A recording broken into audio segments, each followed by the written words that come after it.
Assalamualaikum warahmatullahi wabarakatuh. Saya ucapkan selamat pagi kepada Ibu Ivit Novitasari selaku dosen pengampu mata kuliah Manajemen Pendidikan, dan tak lupa pula teman-teman yang berbahagia yang akan memaparkan materi mengenai manajemen kurikulum atau manajemen pembelajaran yang akan disampaikan oleh kelompok 6. Sebelumnya, saya akan memperkenalkan anggota dari kelompok 6. Yang pertama ada saya, Dewi. Yang kedua ada Adi Bagus.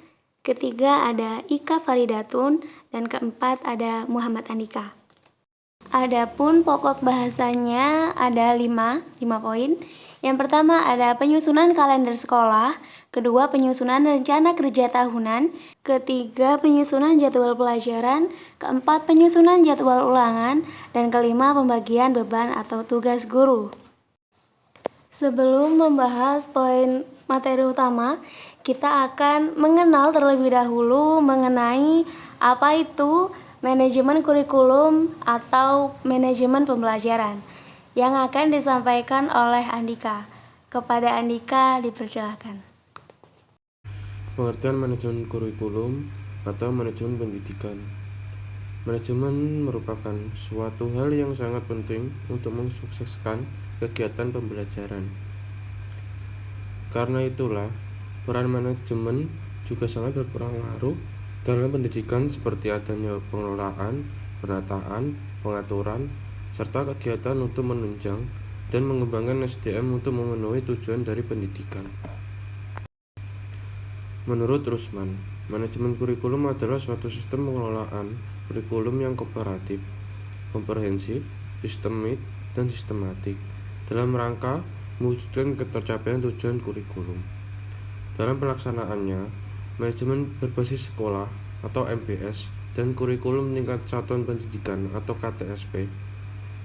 Oleh karena itu, otonomi yang diberikan kepada lembaga pendidikan dalam pengelolaan kurikulum secara mandiri dengan memprioritaskan kebutuhan dan ketercapaian sasaran dalam visi dan misi lembaga pendidikan, tidak mengabaikan kebijaksanaan nasional yang telah ditetapkan. Baik, terima kasih Andika atas pemaparan materinya. Selanjutnya, poin kedua yakni pengertian dan bagaimana penyusunan kalender di sekolah yang akan disampaikan oleh Ika.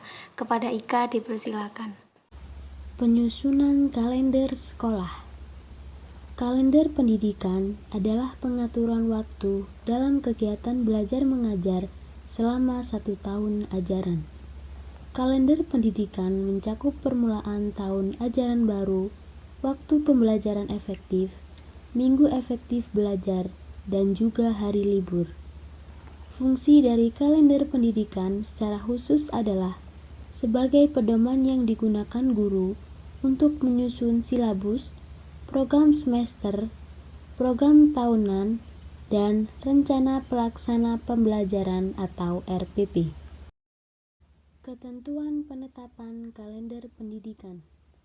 Yang pertama, permulaan tahun pelajaran adalah bulan Juli setiap tahun dan berakhir pada bulan Juni tahun berikutnya. Yang kedua, hari libur sekolah ditetapkan berdasarkan keputusan Menteri Pendidikan Nasional dan atau Menteri Agama dalam hal yang terkait dengan hari raya keagamaan, kepala daerah tingkat kabupaten atau kota, dan atau organisasi penyelenggara pendidikan dapat menetapkan hari libur khusus. Yang ketiga, pemerintah pusat atau provinsi atau kabupaten dapat menentukan hari libur serentak untuk satuan-satuan pendidikan. Alokasi waktu dalam kalender pendidikan. Yang pertama, minggu efektif belajar. Alokasi waktu minimum 34 minggu dan maksimum 38 minggu digunakan untuk kegiatan pembelajaran efektif pada setiap satuan pendidikan.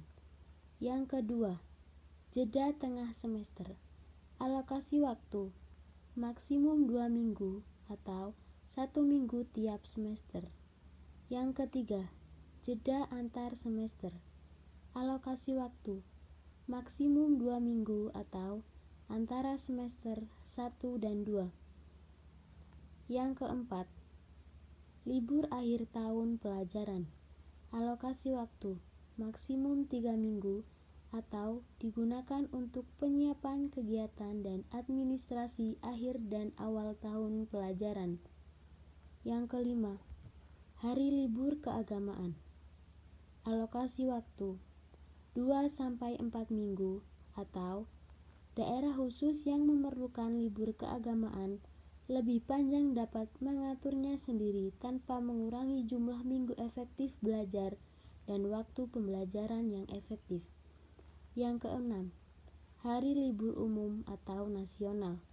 Alokasi waktu maksimum 2 minggu atau disesuaikan dengan peraturan pemerintah. Terima kasih Mbak Ika atas pemaparan materinya. Selanjutnya yakni penyusunan rencana kerja tahunan yang akan saya sampaikan sendiri. Rencana kerja sekolah atau RKS merupakan sebuah proses perencanaan atas semua hal dengan baik dan teliti untuk mencapai tujuan pendidikan. Dengan tujuan agar sekolah dapat menyesuaikan dengan kekhasan, kondisi dan potensi daerah, sosial budaya masyarakat, potensi sekolah, dan kebutuhan peserta didik. RKS atau Rencana Kerja Sekolah disusun sebagai pedoman kerja dalam mengembangkan sekolah. Dasar untuk melakukan monitoring dan evaluasi pelaksanaan pengembangan sekolah, dan sebagai bahan acuan untuk mengidentifikasi serta mengajukan sumber daya yang diperlukan. Selanjutnya, prosedur penyusunan RKS sebagai berikut. Yang pertama, penyusunan RKS diawali dengan pelaksanaan evaluasi diri sekolah atau EDS. Kedua, dari hasil EDS tadi atau evaluasi diri sekolah, kemungkinan diperoleh berbagai kekurangan atau masalah pada masing-masing standar. Yang ketiga, dalam rangka penjaminan mutu selama proses pelaksanaan program dan kegiatan dilakukan monitoring secara internal oleh satuan pendidikan. Poin materi selanjutnya yakni penyusunan jadwal pelajaran yang akan disampaikan oleh Adi Bagus. Kepada Adi Bagus dipersilakan. Penyusunan jadwal pelajaran. Pengertian jadwal menurut Kamus Besar Bahasa Indonesia adalah pembagian waktu berdasarkan rencana pengaturan urutan kerja, daftar atau tabel kegiatan atau rencana kegiatan dengan pembagian waktu pelaksanaan yang terperinci. Menurut Chambers dalam 1995 nomor 22 menyatakan bahwa jadwal didefinisikan sebagai sesuatu yang menjelaskan di mana dan kapan orang-orang dan sumber daya berada pada suatu waktu. Informasi pelajar di sekolah menengah memanfaatkan penelusuran pembuatan jadwal. Secara umum, ragam komponen yang diperoleh dalam penyusunan jadwal belajar antara lain A. Ketersediaan guru, B. Jumlah ruang belajar, C. Jumlah rombongan belajar, D. Jumlah siswa, E. Mata pelajaran, F. Ketersediaan fasilitas penunjang belajar, G. Waktu kegiatan belajar, dan H. Data penggunaan waktu oleh guru. Penyusunan jadwal ulangan. Setiap tahun ajaran baru dimulai, sekolah biasanya berpatokan pada kalender pendidikan atau kalender akademik yang telah ditetapkan untuk menentukan tanggal masuk, hari libur, hingga perkiraan ujian sekolah. Kalender pendidikan tersebut dibuat oleh Dinas Pendidikan terkait untuk dijadikan sebagai acuan. Jadwal untuk ujian sekolah juga perlu diketahui dari jauh-jauh hari untuk membuat program pembelajaran yang lebih terintegrasi termasuk di dalamnya jadwal KBM dan ujian sekolah. Pihak sekolah perlu mempersiapkan jauh-jauh hari sebelum siswanya mengikuti ujian sekolah. Pembagian beban atau tugas guru. Tugas utama guru dalam pendidikan adalah mengajar, mendidik, dan melatih. Ketiga pokok tersebut dilaksanakan secara bersamaan dalam kerangka proses belajar dan mengajar. Semua aktivitas itu bermuara pada peserta didik yang berilmu pengetahuan, berbudi pekerti, luhur, dan memiliki kecakapan hidup. Pembagian tugas mengajar dan juga tugas tambahan yang diberikan pada guru diatur dalam ketetapan surat keputusan pembagian tugas mengajar dan tugas tambahan guru di sekolah tersebut, yang diputuskan melalui hasil rapat kepala sekolah, guru, dan tenaga kependidikan. Guru sebagai tenaga pendidik memiliki tugas dan kewajiban yang harus dilaksanakan sesuai dengan peraturan perundang-undangan yang berlaku. Peraturan Pemerintah Nomor 74 Tahun 2008 tentang Guru, Pasal 52 Ayat 1. Kewajiban guru mencakup kegiatan pokok, yaitu merencanakan pembelajaran, melaksanakan pembelajaran, menilai hasil pembelajaran, membimbing dan melatih peserta didik, serta melaksanakan tugas tambahan yang melekat pada pelaksanaan tugas pokok. Pelaksanaan tugas tambahan tersebut dalam penjelasan pasal 52 ayat 1 huruf E sebagai contoh dengan menjadi pembina pramuka, pembimbing kegiatan KIR, dan guru piket. Dalam buku pedoman pelaksanaan tugas guru dan pengawas yang dikemukakan oleh Direktorat Jenderal PMPTK Depdiknas 2009 nomor 6 disebutkan bahwa dalam melaksanakan tugas pokok yang terkait langsung dengan proses pembelajaran, idealnya guru hanya melaksanakan tugas mengampu satu jenis mata pelajaran saja, sesuai dengan kewenangan yang tercantum dalam sertifikat pendidikannya. UU Nomor 14 Tahun 2005 tentang guru dan dosen juga menyebutkan mengenai beban kerja guru, yaitu dalam pasal 35 Nomor 28 ayat 1.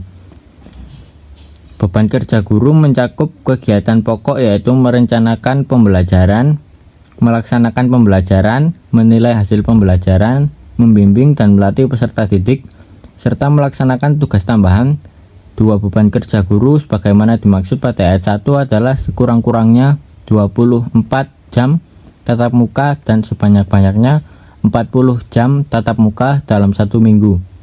Selain itu, dalam Peraturan Pemerintah Nomor 19 Tahun 2005 pada bab 4 mengenai standar proses, Pasal 19 ayat 3 dan Pasal 20 menyebutkan bahwa setiap satuan pendidikan melakukan perencanaan proses pembelajaran, penilaian hasil proses pembelajaran yang efektif dan efisien, serta perencanaan proses pembelajaran meliputi silabus dan rencana pelaksanaan pembelajaran yang memuat sekurang-kurangnya tujuan pembelajaran, materi ajar, metode pengajaran, sumber belajar, dan penilaian hasil belajar.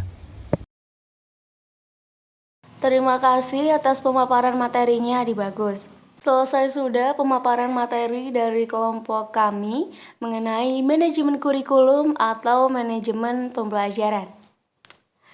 Dirasa cukup. Sebagai akhiran, saya akan menutupnya dengan kesimpulan. Manajemen pendidikan merupakan suatu ilmu atau rancangan dalam menyusun serta mensukseskan dalam pendidikan yang meliputi dari pengelolaan sampai kegiatan yang menunjang pengembangan dalam pendidikan.